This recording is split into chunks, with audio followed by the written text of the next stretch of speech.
Welcome back to some new r/PettyRevenge stories, where people share small victories over those who wronged them. I hope you had a great day. Thanks for all the likes and comments on the last video. And now let's start with the first story. It's called Sleazy Boss. Let me tell you about an interesting situation involving my cousin and her friends, Sandra and Greg, a married couple. Over the years, they somehow became absorbed into our family gatherings. Holidays, weddings, you name it. They were always invited.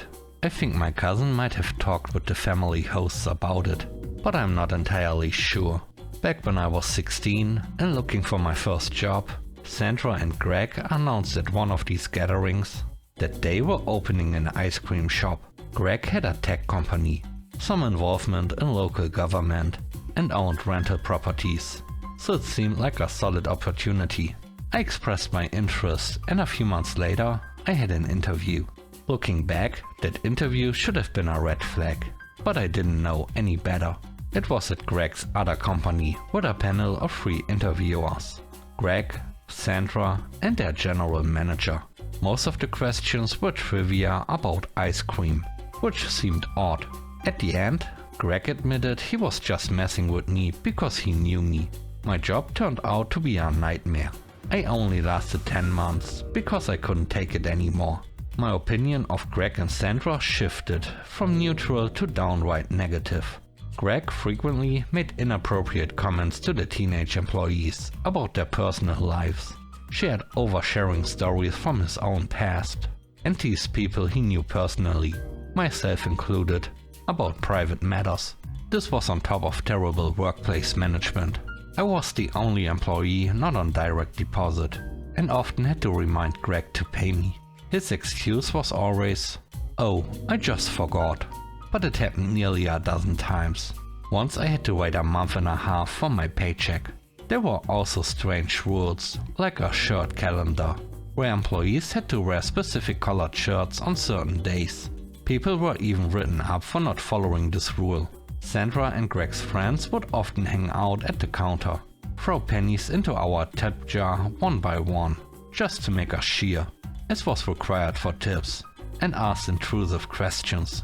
The worst incident though was when I came out to a coworker during a quiet moment after hours. Greg accessed the security footage, sent it to my cousin, and it eventually got to my parents. It all came to light on the day of our big family wedding, and both Sandra and Greg were there. Greg was notorious for watching security footage while drinking at home and calling the shop to micromanage. This behavior led to a lot of uncomfortable situations. Eventually I quit, during a period when several employees were being fired over a group chat that criticized the management. I wasn't directly involved, but I decided I had had enough. Here's where the revenge comes in. My mom has a friend, Evan, who's a high-level stockbroker. He's very successful and briefly worked with Greg on the local Chamber of Commerce. Greg really looks up to Evan, so I decided to use that to my advantage. Fast forward to a family outing a few nights ago. Greg approached me, asked how college and work were going, and made some condescending remarks about my career choices. Normally I'd let comments like that slide, but he's not family, so I decided to push back. I casually mentioned that Evan had been helping me with my finances. Greg lit up, clearly impressed. Then I added, "Yeah, you've actually come up a few times in our conversations." When he asked what I said, I gave him a blank stare and replied, "Whatever you think," I told him. His smile dropped. Then I added, "Good luck patching that up. I hear it's hard to get Evan's respect back once you lose it. Wouldn't know though. He likes me."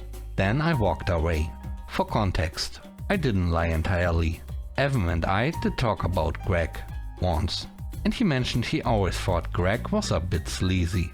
I just exaggerated how much sway I had over Evan's opinion. My mom thinks I shouldn't have stirred the pot after 3 years, but honestly, I don't regret it. The next story is called Applebee's Manager. About 20 years ago, 3 friends and I All bar or restaurant owners and managers went out to dinner. It was a Saturday evening, around 7 p.m. We decided to go to Applebee's, fully expecting a raid. No problem. We were in good spirits, laughing and chatting, but nothing over the top. After a short wait, we got seated, ordered drinks, and were just starting to settle in when the waitress and manager approached us. They informed us that we wouldn't be served any alcohol, because according to their company policy, they couldn't serve obviously intoxicated customers. We were stunned. None of us had been drinking before we arrived, and we were clearly not intoxicated. We tried to reason with them, but the manager stood firm, flashing a forced smile as she delivered her decision. Realizing it wasn't worth arguing, we left without causing a scene and headed to Ruby Tuesdays next door. At Ruby Tuesdays, we sat at the bar and ordered sodas while waiting for our table. Naturally, we shared the story with the bartender, who brought over the manager. After hearing what happened, the manager laughed and said, "Yeah, that sounds about right for them. Don't worry, you are obviously sober. Enjoy a drink on the house." That turned the evening around for us. Fast forward 3 months, and we learned that the Applebee's we visited had closed down. Whether it was poor management or other reasons, it didn't survive. A few months after that, something interesting happened. The same manager who had refused to serve us at Applebee's walked into my restaurant, looking for a job. She didn't recognize me, but I remembered her immediately. Coincidentally, one of my friends from that evening was there too, and we exchanged knowing smirks. I proceeded with the interview, asking her about her experience and reviewing her resume. Once we got to the end, I said very politely, "I'm sorry to hear about the closure of your previous place. You seem like you could be a great addition here, except for one issue. You have a habit of turning potential customers away without letting them explain themselves." She gave me a puzzled look, so I reminded her of that fateful evening at the Applebee's. She claimed not to remember it, but quickly asked for her resume back and left in a hurry. It was one of those moments where everything came full circle. The third story is called Marketing Works. In my 20s, I was the manager of a popular pizza delivery chain. I took great pride in my work and was very successful, even setting company records for profitability. Our location was busy and thriving, which apparently caught the attention of another well-known pizza chain. They decided to open a location in the same strip mall, just 5 or 6 spots down from us. I wasn't too thrilled about the competition and decided to take action. I started a little campaign to ensure my store stayed on top. Every day I blanketed the parking lot with coupons for our pizzas. On top of that, I hired a local teenager to hang out in the parking lot during dinner hours. Their job was to put a coupon for a free pizza on any car where they saw the occupants walk into the competing restaurant. The effort paid off. Within about 9 months, the other location shut down. The last story is called Didn't Do Anything. Years ago, I took my wife to a fabric store and waited outside in my car. While sitting there, a lady pulled up next to me, opened her car door, and it hit my car. She didn't even glance my way, so I got out and politely said, "Excuse me, you just hit my car with your door." To my surprise, she responded, "No, I didn't." I calmly replied, "I was sitting in the car. I heard it, and I felt it." She doubled down. "No, I didn't." At that point, I realized she wasn't going to admit it. Thankfully, there was only a small mark on the door, and my car already had a few dings. Honestly, I just wanted her to say sorry. I'm Canadian, and we say it all the time. It's not that hard. She went inside the store, and a little while later, she came back out, absolutely glaring at me.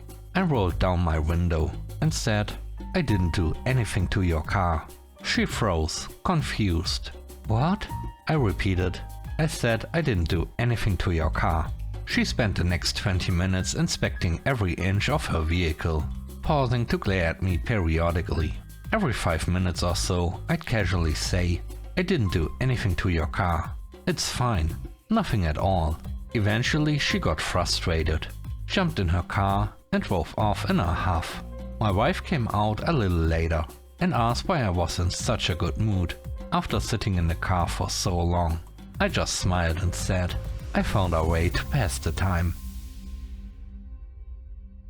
Thanks for watching the video to the end. I hope you enjoyed it. If you did, please don't forget to leave a like, comment and subscribe. And if you have time, watch another one of my videos. Also, if you want to support me further, check out the channel membership or Patreon. And now, I hope you have a great day. See you soon. Bye bye.